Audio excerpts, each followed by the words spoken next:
Well, welcome to this week's show for Drawn to Whitetails. I'm Drew Ramage.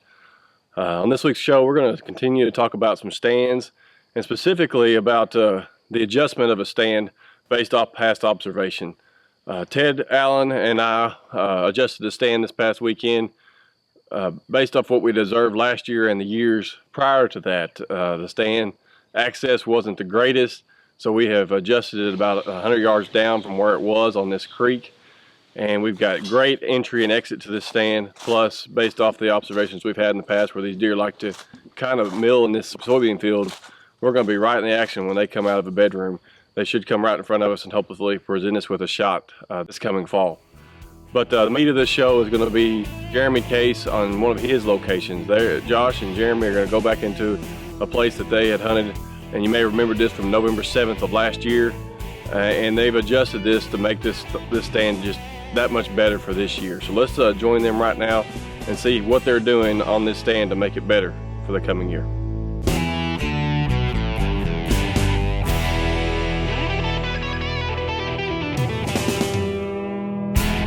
Welcome to Drawn to Whitetails. It's May the 21st, I believe.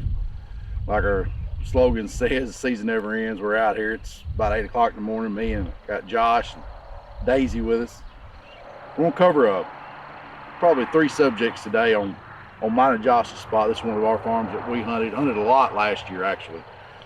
Y'all may remember if you watched the episode from November 7th, one of the best days in the stand either one of us have ever had. You know, anytime you can see, I think we've seen 5 shooter bucks, mature deer, and I got 3 of them on camera, and actually one of them within shooting range, and we just couldn't get it to work out.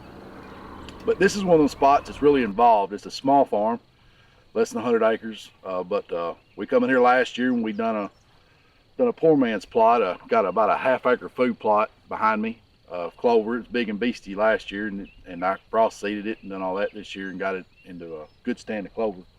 First subject we're going to cover is sanctuaries. Me and Josh are firm believers in sanctuaries. Basically what you'll do is you'll take a section of your farm and you'll stay out of it. Don't go in it for no reason at all, other than shed hunt it in the winter, and then to recover a deer if you shoot one runs in there. Other than that, we do not go into the sanctuaries on this farm. Fortunately for us on this farm, the ice storm back in what was that, Josh? I think it's 2009. 2009. It actually created about a 10-acre sanctuary for us. It took out this is hard to believe it now, but this was a 12-acre woods, and it completely destroyed it, completely took it out. So in order to save what we could, we just come in here and clear cut it. And that's been 7 years ago now, so you can imagine the mess we've got back here. You can't even walk through it. So the good Lord created a sanctuary for us on that one.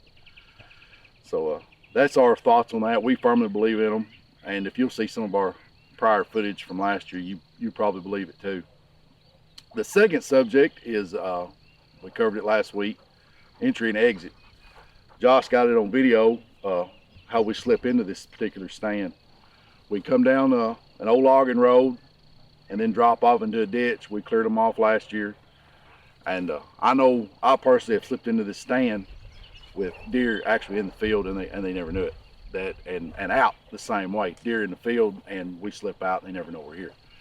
It's really a great system if you can do it and use your terrain. And you watched the video from last week. Josh gives some pretty good tips on how to do that. A third thing is how we're evolving this stand site. We didn't have the greatest stand placement last year. We were just a little bit out of the game, and it probably actually cost us about 140 class deer last year. So what we've done is we've moved the stand this way, not far, about 30 yards. And what we've done is we had a little old 4-wheeler trail connecting the food plot to the ag field. What we've done is we've widened that. It's now probably 15, 20 feet wide. Taking our scrap, kind of covered up any way that the deer could go other than through there. So we have actually forced the deer, for the most part, to use our shooting lane here. Basically what we've done is open gate, open up a path of least resistance that the deer are going to use. And fortunate for us, it's going to be about 20 yards from the deer stand. The final thing that we're going to do for this spot this year is we're going to extend the food plot through here just as one more attractant to help get them biased. And we're going to get some big and beastie, I believe is what we're going to use. It's what we started this plot with last year, just as something to kind of ease them out here before they head into the big ag field at night. Just anything to help get them biased during shooting hours. So you'll stay with us. We got a little adjustment to do to the stands. We're going to try to make them a little more comfortable. And hopefully we'll put a Mac Daddy down in this spot this year. Ain't that right, Daisy? Yes, y'all stay with us, and wish us luck. Well, we thank Jeremy Case and Josh for bringing that segment to us. Based off the observations they had last year, they're adjusting that set and doing a few things to make that stand just that much better. If they can have a day like they had November 7th of last year, I guarantee you the work of putting that little, widening that trail for them to come in and out of that food plot into the ag field, certainly will pay off this year, we hope. So stay with us, and let's just see how that unfolds this fall. They may not be able to just hunt that in the rut like they did last year. This place may turn into a spot that they can hunt in the early season. Think back about your spots. If you've got a location that you've hunted several times, think about to the deer behavior on that. Is there any way that you can adjust your set, especially if you're a bow hunter, to get you closer to the deer?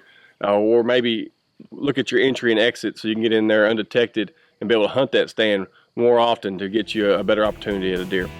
Well, that's going to wrap it up for this week. Hopefully we're going to bring something about a spring food plot next week, but we'll just see how all that unfolds with the weather and everything.